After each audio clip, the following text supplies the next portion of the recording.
What would you do if your entire family laughed while handing you a mouldy, rolled-up carpet and told you to be grateful?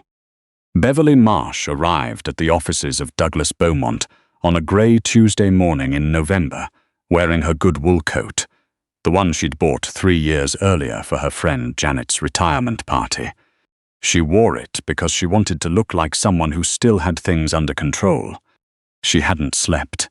She'd been up since 3, lying on the fold-out couch in her daughter's apartment in Barhaven, listening to the radiator knock and drip, going over numbers that refused to add up no matter how many times she tried. The waiting room smelled like old carpet and printer ink. Beaumont and Associates occupied half the 14th floor of a building on Slater Street in Ottawa. The kind of office that impressed nobody but tried anyway, framed prints of the Rideau Canal, a dying plant near the window, chairs in a shade of burgundy that hadn't been fashionable since 1994. Beverly's brother Colin was already there when she arrived. He stood near the window with his wife Sylvia, both of them in city clothes that looked newly dry-cleaned, laughing softly at something on Sylvia's phone. Their rolling carry-on bags were parked neatly beside the wall. They'd flown in from Vancouver that morning and were catching the 5 o'clock flight back. They did not acknowledge Beverly when she walked in. Douglas Beaumont was a compact man in his early 60s, with half-moon glasses he kept pushing up his nose. He spread the papers across the boardroom table with the practiced efficiency of someone who had done this hundreds of times before, and that's exactly what it felt like, routine. Someone's entire life folded into a document, distributed across an afternoon. Beverly's mother, Iris Marsh, had died on the 23rd of October. She was 81. She'd had Parkinson's for the last 8 years and dementia for the last 4. For 6 of those years, Beverly had been the one doing the work. She'd given up her apartment in Kingston and moved back into the family home in Curator.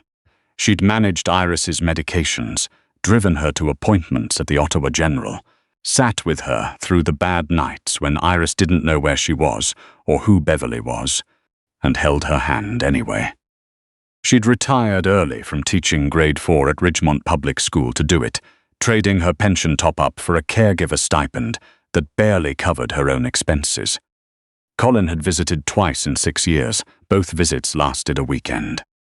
Beaumont cleared his throat and read, "The family home, a semi-detached on Castle Frank Road valued at just over $340,000, went to Colin as the eldest child. The investment account and the GI Sen, Colin. The 2017 Hyundai Tucson, Colin. The jewelry from the upstairs dresser, a small RBC savings account with $11,000 in it. The dining room set." Sylvia's name appeared there directly, which meant Iris had put it in writing in the last year of her life. Beverly listened to all of it. She didn't move. Then Beaumont looked up at her, and she noticed he didn't quite meet her eyes. "To my daughter Beverly," he read, "for her companionship in my final years, I leave the rolled carpet stored in the lower shelf of the east storage closet, along with my gratitude, which I trust she will understand." The room was very quiet for about 4 seconds. Then Sylvia made a sound, not quite a laugh, something she tried to smother with her hand, but didn't quite manage. Colin covered it by uncrossing his legs and adjusting his jacket. "That's, well," he said, with the careful tone of someone pretending to be diplomatic. "Mum always said Beverly was the sentimental one." "The carpet's been in that closet since before I can remember," Sylvia said, not quite to Beverly. "I think there was a mouse in it once." "Colin, didn't you say?" "It's fine," Beverly said. Her voice was flat, controlled. She'd spent 31 years managing a classroom of 9-year-olds. She knew how to keep her face neutral while something behind it went very still and cold. Beaumont asked her to sign 2 forms. She signed them. He left the room. Colin and Sylvia were already pulling on their coats by the time Beverly stood up. "Bev," Colin paused at the door. He had the decency, at least, to look slightly uncomfortable. "You know Mum wasn't herself toward the end. The will was written 18 months ago, and she was, you know. We don't have to make this into something." "Drive safe to the airport," Beverly said. She left before he did. The carpet was in the storage closet, exactly where the will said it would be. Beverly let herself into the house. Her key still worked, though she noticed Colin had already left a locksmith's business card on the kitchen counter, and found it on the lower shelf behind a tower of cardboard boxes full of old Christmas decorations. It was rolled and tied with green twine that had gone stiff and yellow with age. The outer layer was wrapped in a sheet of thick brown packing paper, which had split in several places, revealing the fabric underneath. That fabric was dark, almost black with dust and age, the color of something left in a garage for 40 years. It was roughly 2 meters in length when rolled, and it weighed, when Beverly lifted one end, considerably more than she expected. She had to drag it sideways off the shelf, and when it hit the floor of the storage closet with a soft, dense thud, a cloud of gray dust rose up and made her cough. She stood there in her good coat, looking down at it. Her phone was in her bag. She had $847 in her checking account. The lease on Melissa's apartment in Barhaven, where Beverly had been sleeping on the fold-out couch since her mother's condition had worsened 6 months ago, was up in February. Her own EI had run out in August. She had no job to go back to, because she'd taken early retirement to be here, and the market for retired Grade 4 teachers who needed full-time work wasn't exactly booming. She thought about leaving the carpet, seriously, for about 30 seconds. Then she thought about the $847 and wrestled the thing into the back of a lift she called from the driveway. She unrolled it on Melissa's kitchen floor that night. It took both of them, Beverly and Melissa, who kept making faces about the smell, to get the twine off and the outer paper unwrapped. When they finally unrolled it fully, it covered most of the kitchen and part of the hallway, and they both stood back and looked at it. It was, objectively speaking, a mess. Sections along the edge had frayed completely. One corner was dark with what looked like water staining from an old leak. The colors were so caked with dust and age that Beverly couldn't even tell what the original pattern had been. There was something geometric in the border, a repeating shape that ran along the edge, but it was like trying to read a newspaper through muddy water. "Mum," Melissa said carefully, "I love you, but this is..." "I know. You could maybe get $50 for it at a garage sale." "I know." Beverly crouched down near the frayed corner that had been on the outside of the roll. She'd brought a soft boar bristle brush from the bathroom cabinet and began working it gently along the border. The dust came off in slow, pale clouds. She worked for about 20 minutes and was thinking about stopping when the brush caught the edge of a small loop of thread at the very corner of the rug. Not fraying, she realized, deliberate. A small, tight loop that had been sewn in separately with a different thread. She pinched it between 2 fingers and pulled gently. Nothing came loose, but she could feel underneath something stiff, not the backing of the rug. Something flat and rectangular, roughly the size of a large envelope, sewn into the hem along the bottom edge. Beverly sat back on her heels. She didn't open it. Not yet. She looked at the section she'd brushed clean, and for the first time she could see, under the residual grey film, a thread that caught the light differently from the others. Not wool. Something with a faint metallic quality, like old silk but denser, that shimmered very slightly when she tilted the lamp toward it. She called her friend Paulette, who taught art history at Carleton University. Paulette said she didn't know enough about textiles, but she knew someone who did. Dr. Edmund Okafor was the senior textile conservator at the Canadian Museum of History in Gatineau, just across the river from Ottawa.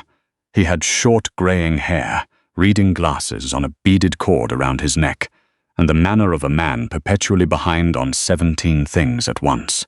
His assistant, Brienne Desroches, had been very polite on the phone, but explained that Dr. Okafor was booked through February and didn't take unsolicited intake requests. Beverly said she understood, thanked her, and then asked if there was any way she could leave a photograph for him to glance at when he had a moment.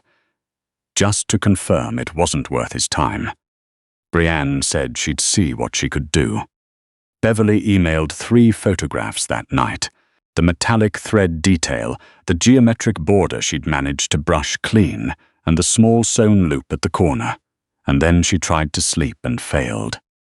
Edmund called at 8:47 the next morning. His voice was measured, careful in a way that Beverly didn't quite read correctly until much later. "Miss Marsh," he said, "could you bring the carpet to the museum today?" "Today? I have a 10 o'clock that runs until noon. Could you come at 12:15? She said yes. He didn't explain why, and she didn't ask. The conservation lab was on the lower level of the museum, behind a set of doors that required a keycard. Brienne met Beverly in the lobby and walked her back. Beverly dragged the rolled carpet on a flat trolley Brienne had brought for the purpose.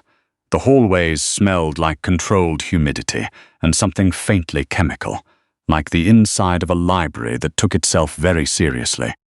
Edmund was waiting in the lab, standing at a large examination table under a bank of bright, even lights. Beside him were 2 people Beverly hadn't expected. A woman his age introduced as Dr. Hannah Vo, a textile specialist visiting from the Aga Khan Museum in Toronto who happened to be in Ottawa for a conference, and a younger man named Rémi Tremblay, Edmund's doctoral student. All 3 of them were very still when Beverly wheeled in the trolley. Edmund helped her unroll the carpet onto the examination table. Under the lab lights it looked even worse. Shabby, stained, coming apart at the edges.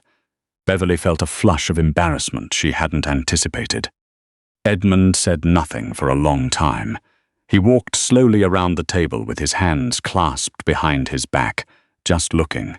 Then he reached into a cabinet drawer, took out a pair of white cotton gloves, crouched at the corner Beverly had cleaned, and raised a handheld magnifier to his eye. The lab was quiet enough that Beverly could hear the ventilation system. Edmund straightened slowly. He walked to a panel on the wall and switched the lights to a UV setting. The room went dim and blue dark, and the carpet came alive. Beverly's breath stopped. Under the UV light, the metallic threads she'd noticed didn't just shimmer, they glowed. The entire field of the rug was covered in a pattern so intricate it looked as though it had been printed, not woven. Arabesques of fine gold and silver thread, invisible under normal light, spiraled and interlocked across every centimeter of the surface in a geometry so precise it made her dizzy. Edmund turned the lights back on. He stood with his back to Beverly for what felt like a very long time. Then Dr. Vo said something quietly, something Beverly didn't catch, and Edmund answered without turning, "I think so, too." He turned. His face, which had been professionally expressionless since she'd walked in, was now something else entirely. His jaw was set tight. There was a stillness in his eyes that Beverly recognized, much later, as the expression of a man trying very hard not to let his voice break open in a room full of people. "Mrs. Marsh," he said, "I need to ask you something carefully. Where did your family acquire this carpet? Do you have any documentation, any provenance at all? Going back further than your mother's generation?" Beverly blinked. "My grandfather was in the merchant marine. He traveled a great deal in the 20s and 30s. My mother always said the carpet came from him, but I never knew more than that." Edmund looked at Dr. Vo. Dr. Vo looked at the carpet. "What is it?" Beverly asked. Edmund sat down on a stool near the table. It was such an unguarded, involuntary movement that it startled her. He rested one gloved hand on the edge of the examination table, and for a moment said nothing at all.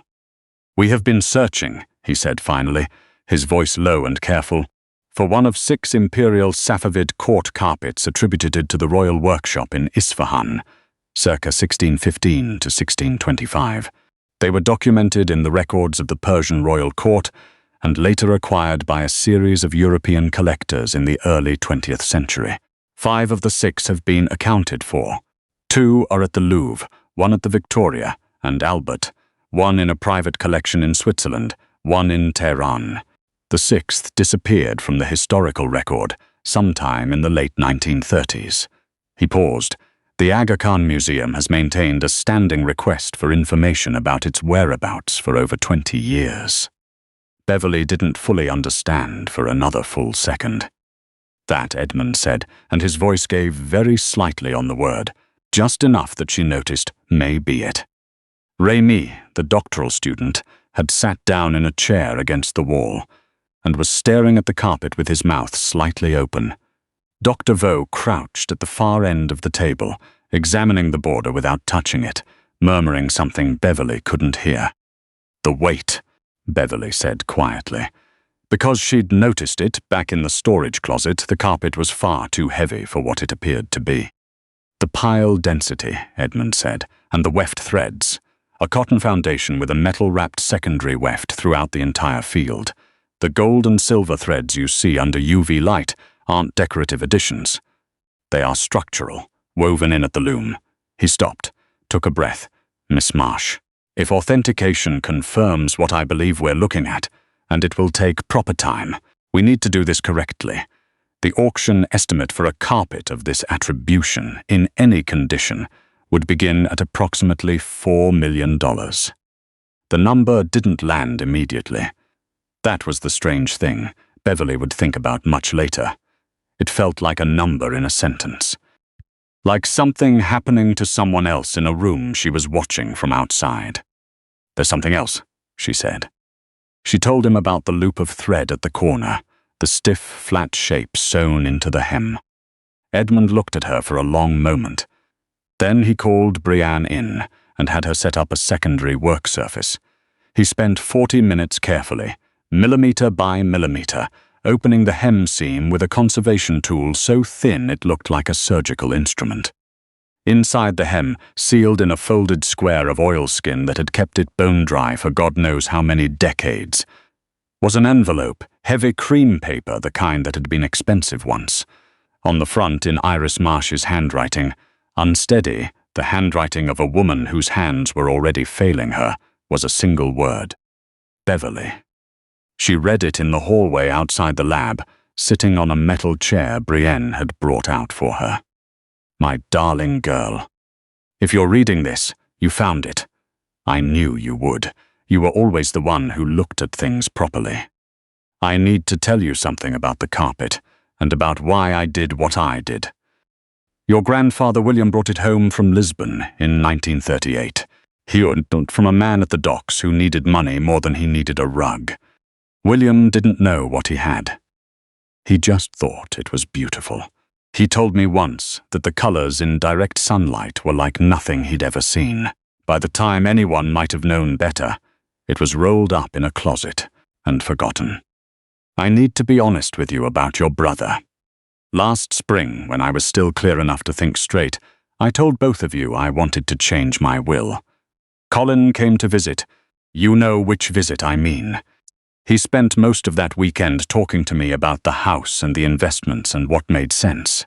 He told me you'd been pulling away from your own life out of a misplaced sense of obligation, and that the kindest thing I could do would be to give you something that freed you from feeling tied to the family estate. He suggested the carpet. He said it was what you'd always been drawn to. The old things, the things with texture. He meant it as nothing. I want you to know I understood that. Even then. I had the carpet quietly assessed 2 months before his visit.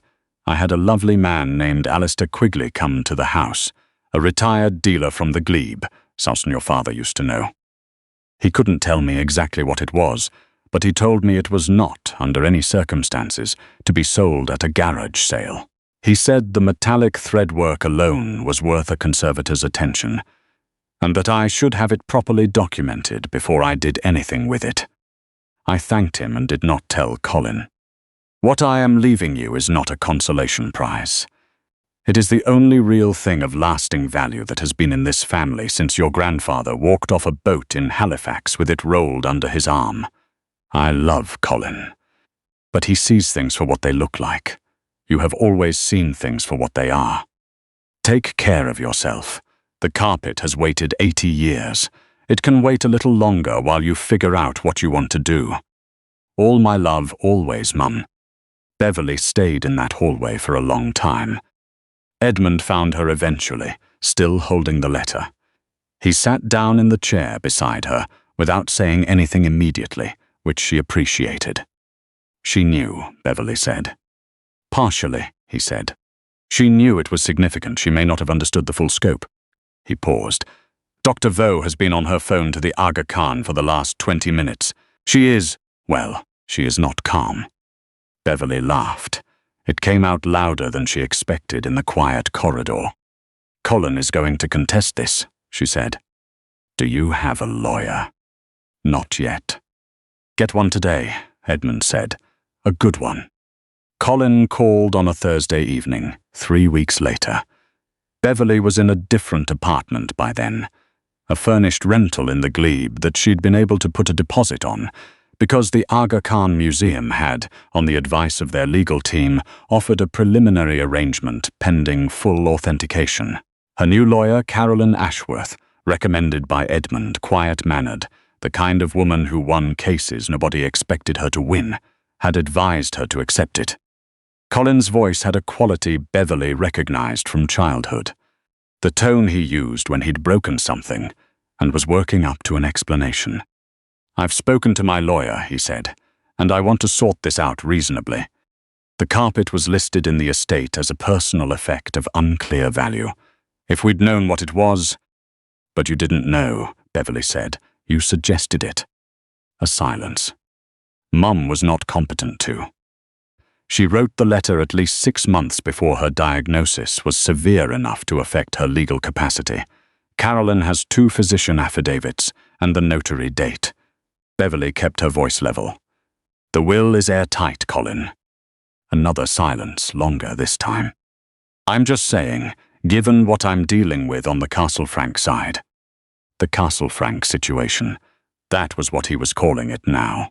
Carolyn had discovered, through a routine title search, that the family home carried not 1 but 2 outstanding liens, one from a business loan Colin had taken out in 2014, using the property as collateral that Iris had co-signed without fully understanding what she was signing, and one from the CRA for back taxes related to a numbered company Colin had operated out of the Curator address between 2011 and 2016.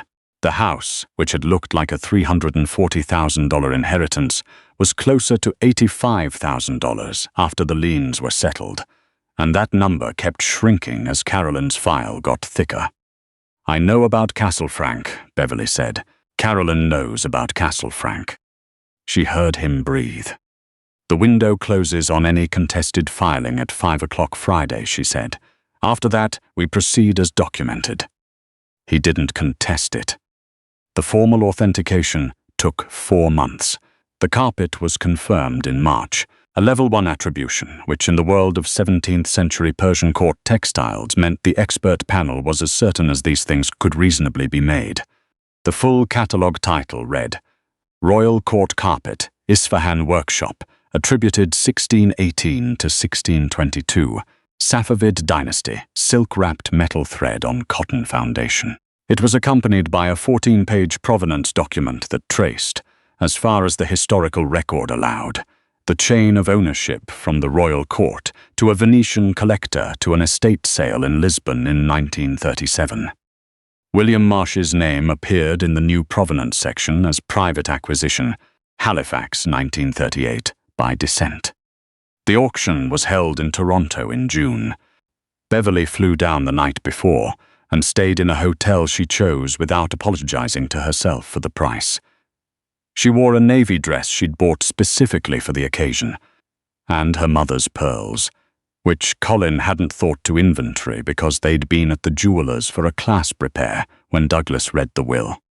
The carpet sold for $4,800,000. Edmund called her from Gatineau 20 minutes after the gavel came down.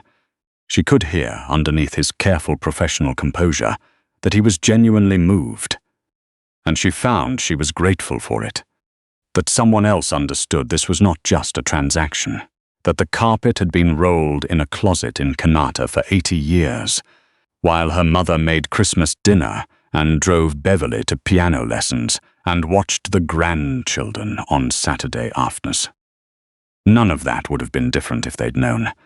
But it mattered anyway that it had been there all along. "What will you do?" he asked. "I'm going back to teaching," Beverly said. "Part-time. I've already spoken to a school in the glebe." She paused. "And I'm taking my daughter to Portugal. Mum always said she wanted to go and she never did." He said that sounded exactly right. She said she thought so too. Some things turn out to be worth the most when they look worth nothing at all. A heavy, forgotten thing that everyone else was glad to be rid of, carried home anyway by the one person who had always done the carrying.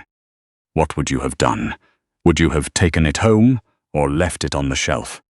If this story stayed with you, hit the like button and share it with someone who needs to hear it today. Subscribe to claim the drama so you don't miss what comes next.